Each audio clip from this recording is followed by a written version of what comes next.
Testing, testing, testing.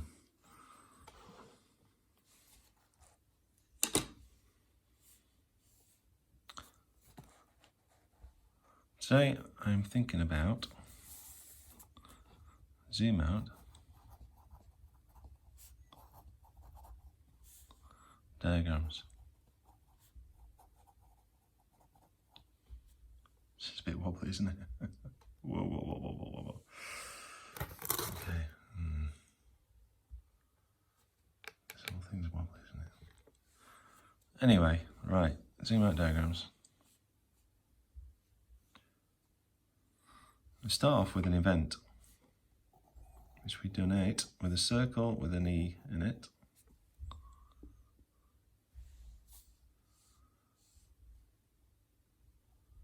This event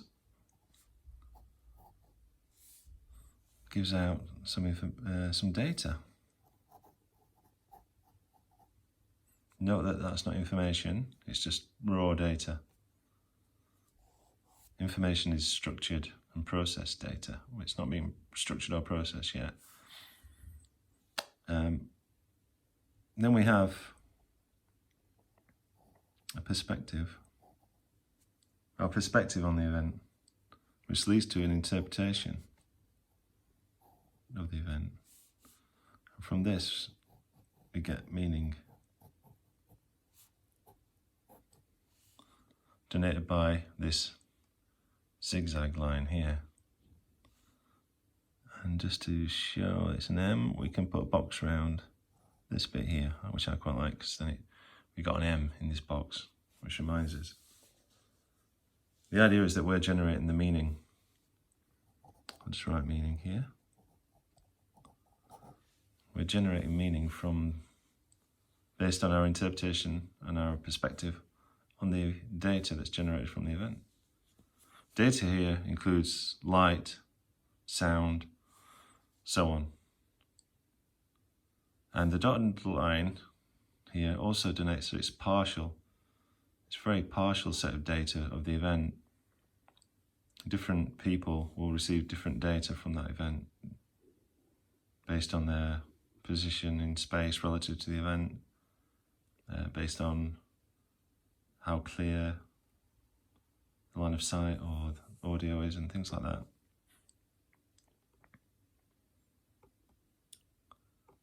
So our perspective on the event, or the data from the event, influences our interpretation, which generates a meaning for us. And the idea is that we generate the meaning. The meaning doesn't exist in the real world. In the objective world out there is no meaning. It's just events and data. That's a key point. And that we generate the meaning. From the meaning, we get a reaction or a response. So this is reaction / response. It's our own internal response. From this,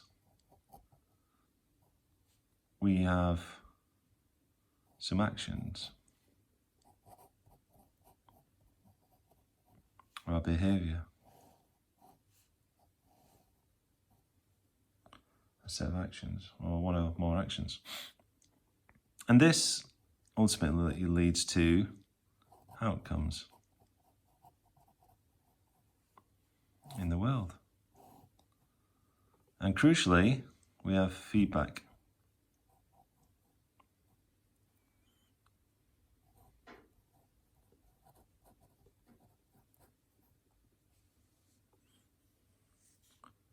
So, by the way, in CBT, we've got the ABC model. In fact, let's write that in. Why not? We could say that A is the activity and event here. Let's cut that off there. B is our beliefs.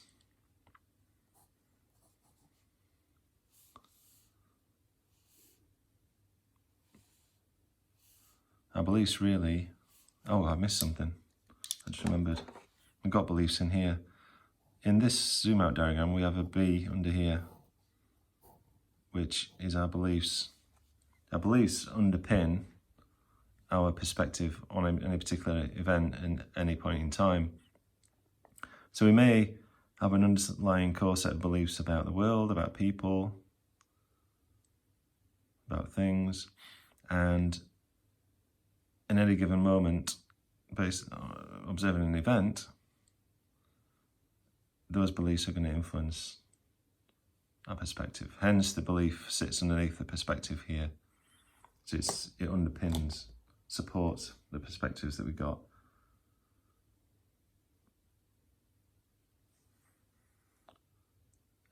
So yeah, in the ABC model from CBT, this is B here, belief, which influences. This whole section here really is our beliefs. And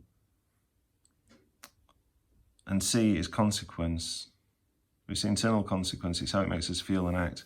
So actually that corresponds to everything from here to the right, really. In CBT, I don't believe they're explicit about the outcomes. They talk about consequences in terms of our internal thoughts, feelings and actions.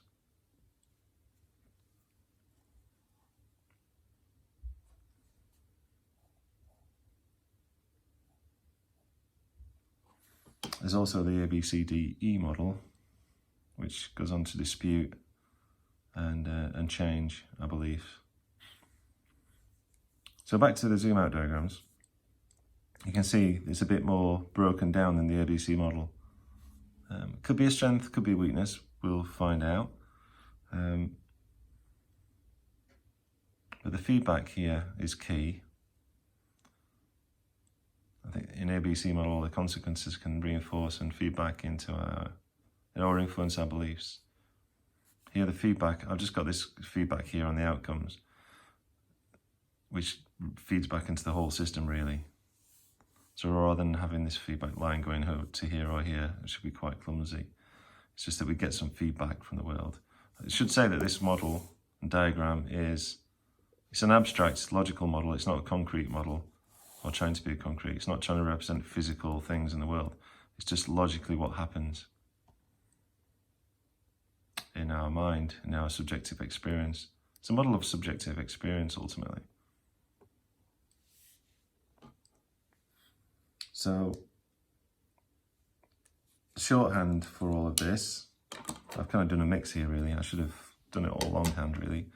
But the shorthand version is, we've got E, an event, generate some data, which we could just put D. We've got perspective, which is like a lens shape, intentionally. It's almost like the lens of your eye. Perspectives are not just visual, but they've got like artists talk about perspective, so there's a visual kind of parallel to it. So I kind of like that. Then we've got a gap here. This is intentionally a gap, but it's got the interpretation.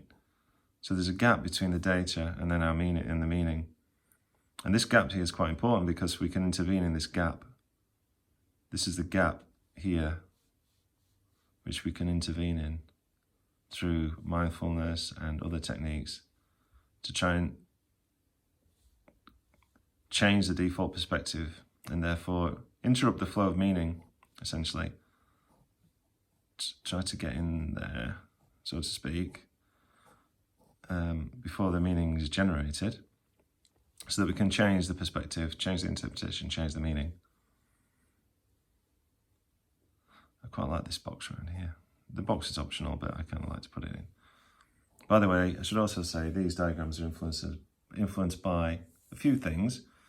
I mean, I've always been a kind of visual person. I love visualization of things. Richard Feynman has got, famously after him, he's got Feynman diagrams, which logically show how particles, subatomic particles, interact. And also, in my early teens, I was into electronics, and these things remind me of electronic circuits as well. I quite like the idea of a circuit, not the first person to talk about that. I think Timothy Leary, didn't he, have some kind of circuit thing about the mind and consciousness.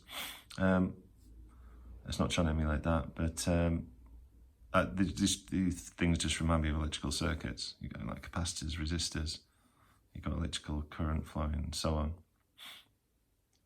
So I quite like that. Anyway, that's kind of influenced, I think, these diagrams. So the shorthand version, yeah, got R for response. Then we got,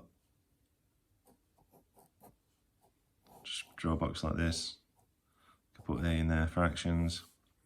And then this is supposed to be like a tick box action symbol, this kind of thing. Denotes an action.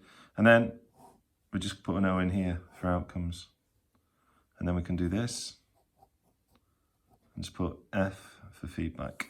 And there it is. You kind of got a circuit of the mind, in a sense, and how we interpret actions. And we can do things like, the meaning can be quite intense. We can have generate quite a dramatic meaning from it, and part of zoom out is to try and calm that down and have a more objective, reasoned kind of sense of meaning from it. Actually, to strip the meaning from it, actually. So to acknowledge that we're adding a whole heap of meaning that is unnecessary to many events. To actually strip that down, remove the noise, almost to get down to a more pure signal, might be one way of expressing that. So you can see you can use these diagrams to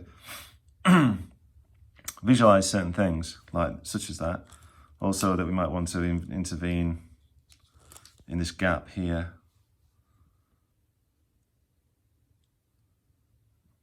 Let's just try it like this.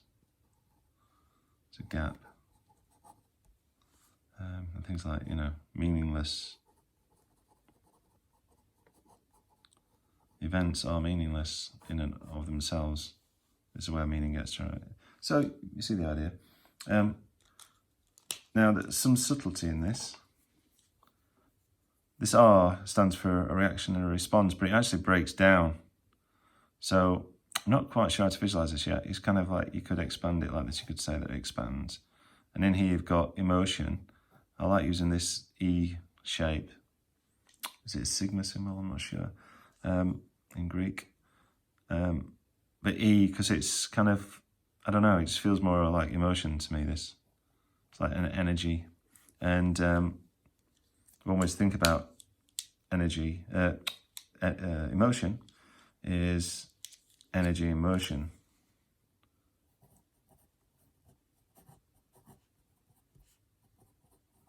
I can't remember the name. Is it Motier or something? I can't remember the word that emotions derive from, but it actually means energy in motion, I believe. So you got energy in motion, you got emotion.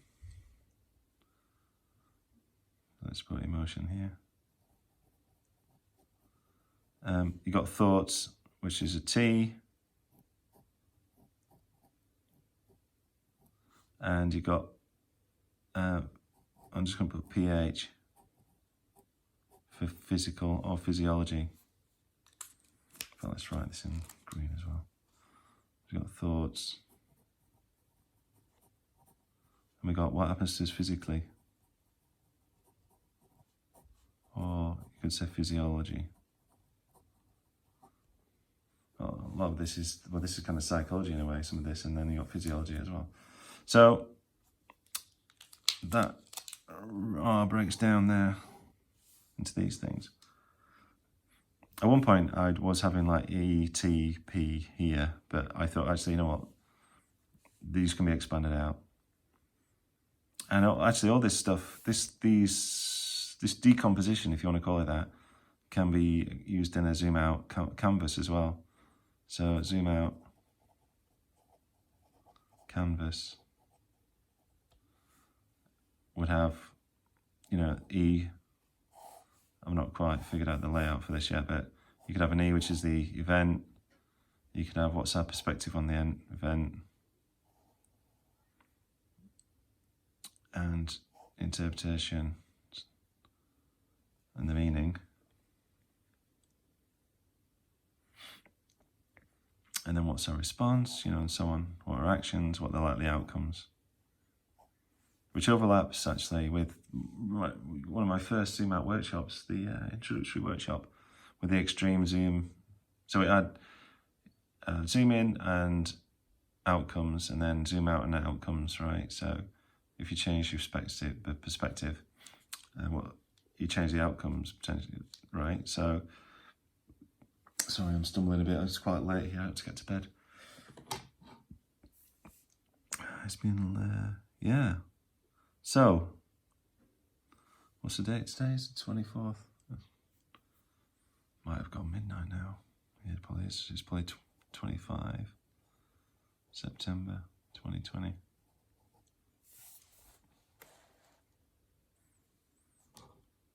So there we have it. Zoom out diagrams. This is kind of the first draft, realization of zoom out diagrams. But I think they could, I think they've got potential. You can talk about different parts, what meaning we generate, what the stories are we telling ourselves that generate this meaning here, for example. Changing the default perspective. We got, this is, default perspective, and change it. The fact that it's always wrong is, in a way, the fact that it's just very partial, the data's very partial here, and then we've got our own biases and things that happen here in the interpretation. Inside this perspective, we've got all sorts of biases going on and things like that, heuristics, biases, and so on. Yeah, I think that's probably enough for now.